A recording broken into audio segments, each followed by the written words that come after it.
Papadoc s'appelle aussi François Duvalier, un personnage contesté. Son portrait n'avait jamais été fait. Nous l'avons réalisé en ajoutant les unes aux autres les facettes qu'il a bien voulu nous montrer. Duvalier a 61 ans. Si ça dépend de lui, il régnera jusqu'à sa mort. C'est ce qu'on appelle un président à vie. Et cela se chante en créole. Parce que, voyez-vous, Haïti, c'est gentil. Président à vie, Duvalier, tout peuple à la mer. Président à vie, nous que la joie dans le cœur, c'est pour réaliser. François Papa, Chita Chita, sous chaise ou point, peuple à la mer, n'a pas de problème, ça papa. Mais c'est bon Dieu qui faut y ballon. Mais c'est bon Dieu qui faut y ballon. Président à vie, Duvalier, tout peuple à la mer. Président à vie, nous que la joie dans le cœur, c'est pour réaliser. François Papa, Chita Chita, sous chaise ou point, peuple à la mer, n'a pas de problème, ça papa.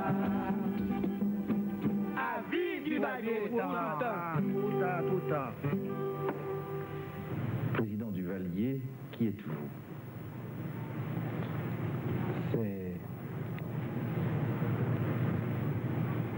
Tout le monde sait qui est le président Duvalier.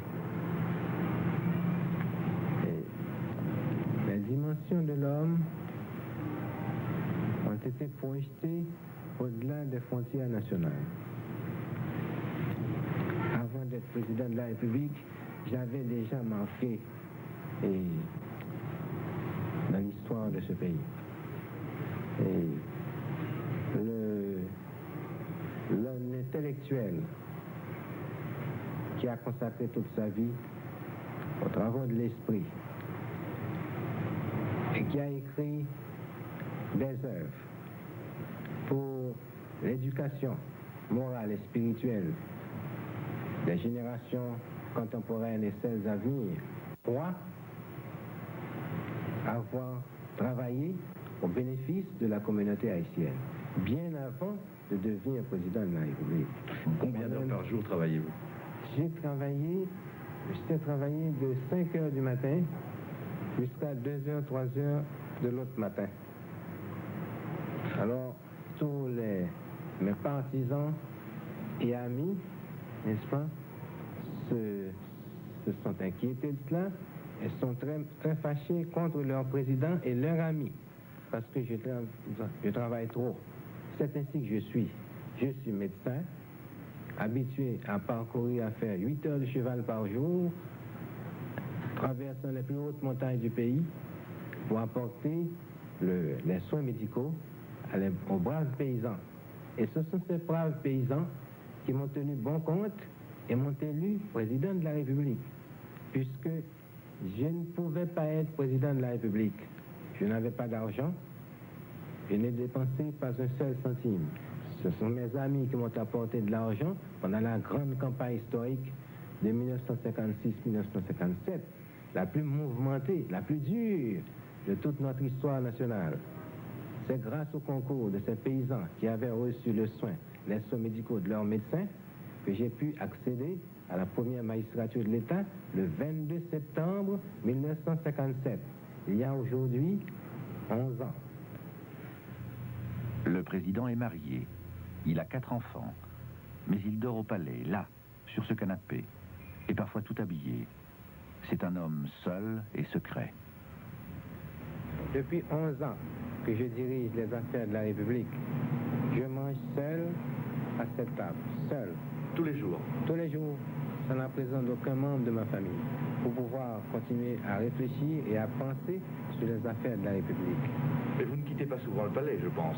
Oh, très souvent, je quitte le palais, et surtout la nuit, pour pouvoir inspecter. Ah oui? J'ai une sorte de déformation mentale, il faut que j'inspecte les rues de Port-au-Prince pour voir si elles sont propres, en tant qu'officier d'hygiène publique de l'université d'Ann Arbor. Ça vous vient de votre ancien métier, ça? De mon ancien métier, c'est une déformation mentale chez moi. Et vous partez la nuit, comme ça, seul, sans rien dire? Parfois, mon service de sécurité a beaucoup de peine à me retrouver. c'est là que je travaille le samedi et le dimanche, le soir, la nuit. Ce bureau qui est en face de nous, là, Le bureau qui est en face de vous, c'est le bureau où savait s'asseoir à cette table l'illustre président du Marseille estimé. dont vous avez été le ministre. J'étais le ministre du Travail et de la Santé publique. Sa photo est là, il regarde sa place. C'est intentionnellement que la chaise est tournée de ce côté-là. Cette chaise est tournée, c'est pour permettre à la secrétaire, n'est-ce pas, de taper sur le téléx. Le téléx, oui. Oui. Oui, Parce que je bien sûr. reçois constamment des câbles, n'est-ce pas, des quatre coins du monde, Oui. de mes ambassadeurs qui se trouvent à l'extérieur. Quand Duvalier prend l'air, c'est toujours par surprise. Ici, il vient rendre hommage à un prédécesseur. L'histoire d'Haïti commence en 1804. Les Haïtiens étaient jusqu'alors des esclaves. Depuis cette date, ils sont indépendants, mais très pauvres. C'est parce que Duvalier est un dictateur, affirment les démocrates. Les démocrates ont la mémoire courte.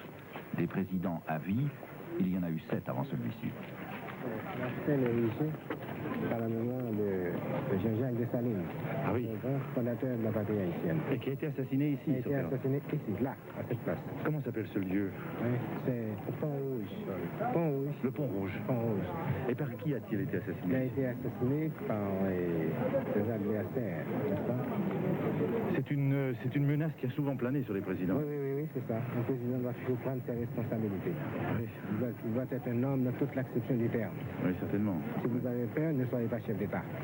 Ce qui est arrivé à Dessalines, est-ce que vous avez craint parfois que ça vous arrive à vous-même? Non, puisque vous l'avez vu, le peuple c'est moi et je suis le peuple.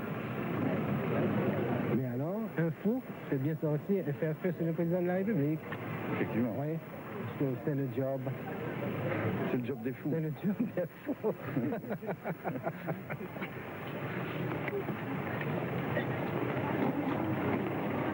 C'est pourquoi le colonel lui-même, il s'inquiète quand je me sors du palais national. Il s'inquiète.